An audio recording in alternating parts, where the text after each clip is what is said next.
करें, अम्ल क्या चीज होती है? अम्ल का मतलब होता है एसिड और एसिड का मतलब होता है खट्टा। आप समझ सकते हो। अम्ल का जो स्वाद होता है वह निश्चित रूप से खट्टा होता है। ऐसी पदार्थ को आप चख करके, मतलब कोई ऐसी पदार्थ आप चखते हैं तो उस कंडीशन में अगर स्वाद इसका खट्टा आता है तो 100% अम्ल माना जाता है। कुछ ऐसी चीजें होती हैं, कुछ ऐसी पदार्थ होती हैं जिसे चख करके नहीं, है ना, चख करके नहीं बल्कि कुछ ऐसे प्रैक्टिकल करके आप जांच कर सकते हैं कि वह क्या है, अम्ल है या क्षार है। इनके विषय में अलग अलग डिफरेंस आ रही है। यहाँ पर देखिए कुछ ऐसी एक पदार्थ होती है जिसका हम मानते हैं लिटमस पेपर पदार्थ होती है, लिटमस पेपर। और लिटमस पेपर मेथिल ऑरेंज और मेथाल्फिन्स को लेकर के नीला लिटमस पेपर को यदि उस पर एक बूंद डाली जाती है पेपर पर मेथिल ऑरेंज, तो उस कंडीशन में वो नीले लिटमस पेपर को लाल कर देता है। तो उस कंडीशन में समझ लीजिए वो अम्ल है ना।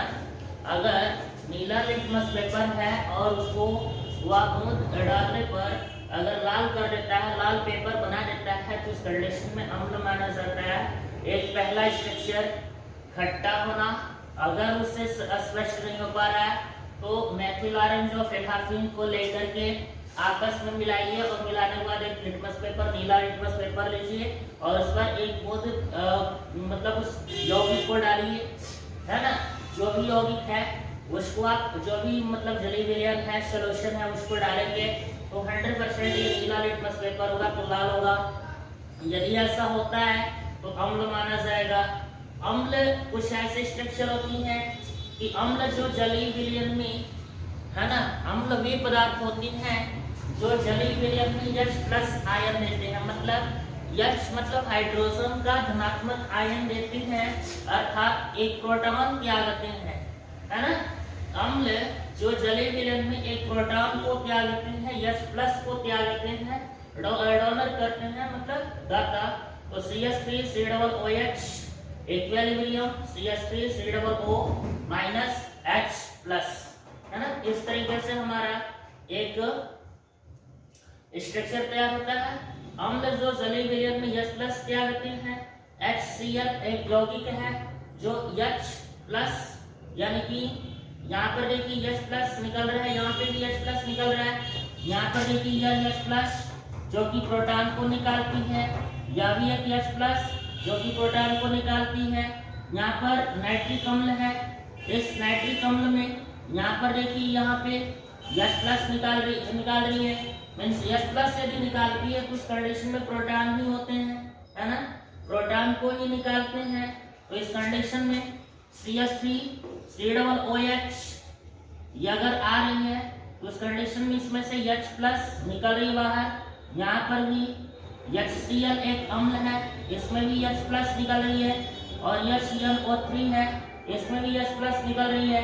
तो H+ निकलने का मतलब प्रोटॉन को ही निकालती है, प्रोटॉन को ही अलग करती है। तो H+ देते हैं, यानी कि H+ देने का मतलब कि प्रोटॉन देंगे।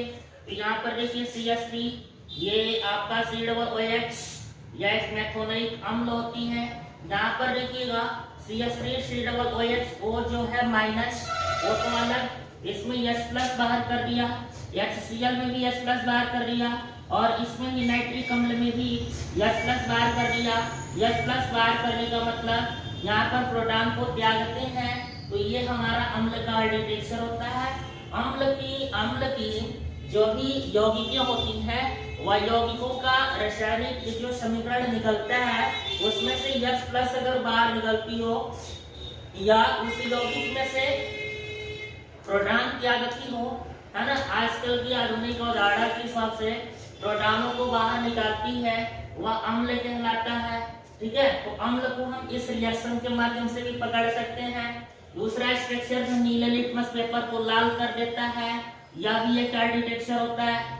आप देखते होंगे कि अगर किसी कपड़े पर, हल्का फुल्का किसी कपड़े पर सब्जी का मतलब दाग लग जाती है, तो उस कंडीशन में आप क्या करते हैं, कपड़े को हम किसी कॉस्टिक सोडा से उसको सफाई करते हैं, और किसी न किसी सोडा से उसको सफाई करते हैं। सफाई करने के बाद वह जो धब्बा होता है भूरे लाल रंग से पीला हो जाता है, अलग अलग लेवल पे आ जाता है। तो अलग अलग चेक होने का स्ट्रक्चर क्या होता है, वह पेपर जो भी दाग धब्बे होते हैं वह क्षारीय है या अम्लीय है। अभी क्षार के विषय में बताऊंगा तो आपको स्पष्ट पता चल जाएगा। जितने भी कास्टिक सोडा होते हैं वह लाल लिटमस पेपर यानी नीला कर देते हैं, मीन्स धब्बा आपका पीला से लाल, भूरा लाल, ये नीला हो जाता है। उस कंडीशन में वो क्षारीय होते हैं, जो सर्फ होते हैं, डिटर्जेंट होते हैं, साबुन होते हैं, सोडा होते हैं, ये सब के सब क्षारीय होते हैं जो जल में विलीन होकर के और कलर को चेंज कर देते हैं। इस हिसाब से अगर हम बात करें तो अब क्षारीय लेवल पर देखिए, क्षार जो होता है एक भस्म यानी कि वैसेज होती है, ध्यान से समझिए। क्षार जो होता है वो वैसेज होता है। वैसेज मीन्स वही इसका जो स्वाद होगा, ठीक है, इसका जो स्वाद होगा वो फीका और तीखा होगा और क्षारीय लेवल पे होगा। इसका क्षारीय होता है या कड़वा होता है। अब देखिए यहाँ पे जो लाल लिटमस पेपर होता है उसको डायरेक्टली ये अम्ल के विपरीत, अम्ल जो होता है नीले लिटमस पेपर को लाल करता है और ये लाल लिटमस पेपर को नीला कर देता है। तो इस तरह से हमारा क्या हो जाता है, क्षार हो जाता है। अब भस्म वे पदार्थ होते हैं जो क्षारीय होते हैं, वे पदार्थ होते हैं जो जलीय विलयन में OH माइनस को देते हैं। OH माइनस यानी प्रोटॉन को ग्रहण करते हैं। OH माइनस अर्थात प्रोटॉन को ग्रहण करते हैं, प्रोटॉन को ग्राही करते हैं, वह हमारा अम्ल ये क्षारीय के रूप में जाता है और ये प्रोटॉन त्यागते हैं, वह उस कंडीशन में ये हमारा अम्ल हो जाता है। यहाँ पर देखिए हम किसी भी समीकरण को देख करके पता लगा सकते हैं। यहाँ पर EnOH है जो कि एक सोडा है ना, सोडियम हाइड्रोक्साइड है, और ये सोडियम हाइड्रोक्साइड में जो Na+ है वो तो बाहर निकल गया, लेकिन OH माइनस आप देख सकते हैं। ये OH माइनस हमारा क्या है, ये एक हाइड्रोजन को एक्टिव मतलब ले लेता है, प्राप्त कर लेता है और OH माइनस को बाहर कर देता है। मीन्स यही OH माइनस एक पहचान है जिसके माध्यम से हम भस्म को पहचान सकते हैं। इसमें भी OH माइनस ही निकलता है, यहाँ पर OH माइनस निकलता है। तो इस कंडीशन में आप समीकरण को देख करके यहाँ पे H+ और यहाँ पर OH माइनस के हिसाब से हम अम्ल और क्षार में डिफरेंस को प्राप्त कर सकते हैं। अम्ल और क्षार में और भी अगर देखा जाए तो एक चीज होता है pH मान। pH मान निकालने का एक नंबर ये स्ट्रक्चर होता है, जैसे कि उदासीन लेवल मानी जाती है pH मान का 7, ठीक है, उदासीन लेवल माना जाता है एक pH मान 7, जो जल का pH मान 7 होता है।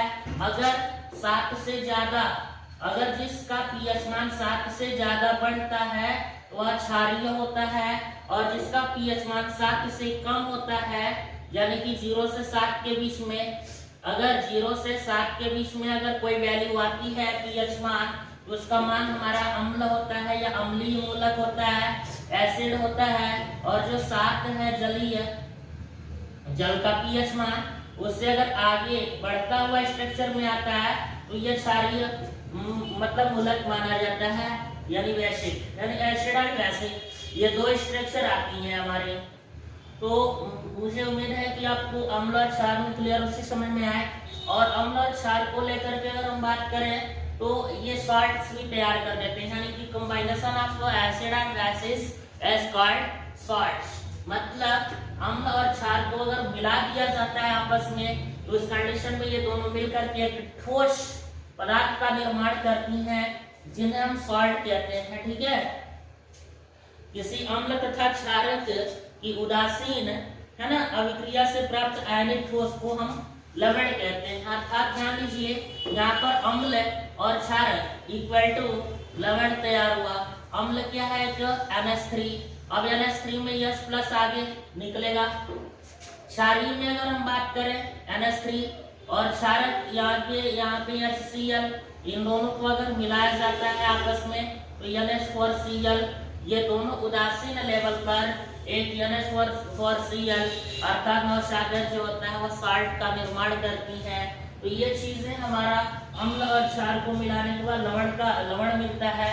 तो इस कंडीशन में आपको क्लियर रूप से समझ में आया कि अम्ल क्या होती है, क्षार क्या होती है और लवण क्या होती है। पीएच मान वैल्यू निकालने के लिए कुछ सूत्र होती है। फिलहाल मैं इतना बताऊंगा कि पीएच मान में जो उदासीन स्ट्रक्चर होता है, जो पानी का पीएच मान 7 होता है, जो उदासीन लेवल पे मानी जाती है, जो 7 से अपर में जाएगा और क्षारकीय मूलक और 7 से माइनस की तरफ जाएगा तो अम्लीय मूलक माना जाता है। ठीक है, इसके बाद हम इंडिकेटर यानी कि सूचक की बात करें तो सूचक भी अभी हमने बताया कि नीले लिटमस पेपर को लाल करने का एक इंडिकेटर मिल जाता है, इससे हम लोग को पहचान लेते हैं। ये लाल लिटमस पेपर से नीला लिटमस पेपर को बनाना, यह भी हमारा एक इंडिकेटर का स्ट्रक्चर बन जाता है। लाल लिटमस पेपर को नीला कर देना या नीले लिटमस पेपर को लाल कर देना, ये हमारा क्या बन जाता है, इंडिकेटर यानी कि सूचक का रूप लेता है। सूचक के हिसाब से कार्य को किया जाता है। अब इसी हिसाब से हमारे अलग अलग प्रकार के प्रबल अम्ल और दुर्बल अम्ल और प्रबल क्षारीय और दुर्बल क्षारीय कुछ इस तरीके से अलग अलग बेसेस होती हैं और अलग अलग हमारे सॉल्ट्स होते हैं और अलग अलग हमारे एसिड्स होती हैं। तो फिलहाल आपको समझ में आया होगा ये सारी चीजें, और इससे रिलेटेड आपको 100% बोर्ड एग्जाम में 4 से 7 नंबर की क्वेश्चंस पूछता है। ठीक है, इसको बेहतर तरीके से तैयार करें। तब तक के लिए धन्यवाद। Best of luck. Thank you.